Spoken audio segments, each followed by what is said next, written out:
పన్నెండవ తారీఖు వైఎస్ఆర్ కాంగ్రెస్ పార్టీ అధ్యక్షులు గౌరవ ముఖ్యమంత్రి జగన్మోహన్ రెడ్డి గారు గుంటూరు పార్లమెంట్లో మేడికొండూరులో ఆయన ప్రవేశించడం జరుగుతుంది. అక్కడి నుంచి సాయంత్రం బహిరంగ సభ ఏటూరు రోడ్లో ఉంటుంది. సో 7 నియోజకవర్గాల నుంచి కూడా పెద్ద ఎత్తున పార్టీ కేడర్ కానీ నాయకులు కానీ ప్రజలు కూడా జగన్మోహన్ రెడ్డి గారు ఏం చెప్పబోతా ఉన్నారు, జగన్మోహన్ రెడ్డి గారు ఏదైతే ఈ రాష్ట్ర ప్రజలను ఉద్దేశించి మాట్లాడబోతున్నారో కూడా అందరూ ఆసక్తిగా ఎదురు చూస్తూ ఉన్నారు. తప్పకుండా గత ఏదైతే ఇప్పటివరకు జరిగిన సభలన్నిటికన్నా ఇంకా మిన్నగా గుంటూరు సభ కూడా జరగబోతుందని చెప్పి స్పష్టంగా మాకైతే అర్థమవుతూ ఉంది. అది ఈరోజు జగన్మోహన్ రెడ్డి గారు ఒక ప్రపంచం మళ్ళీ 2019లో ఏ విధంగా చూసామో ఆ విధంగా మళ్ళీ రాబోతారు. మీ మీద పోటీ చేస్తున్న జగన్మోహన్ రెడ్డి నా మీద పోటీ చేయాలని సవాల్ చేస్తున్నారు.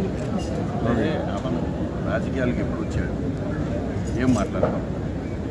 ఇప్పుడు కాకలు తీరిన రాజకీయ నాయకులు ఎన్నో సంవత్సరాల తరబడి ఇక ఉండి కూడా ఎవరు కూడా ఆ మాట అనలేకపోయారంటే ఇవాళ అతను రాజకీయం తెలియదు.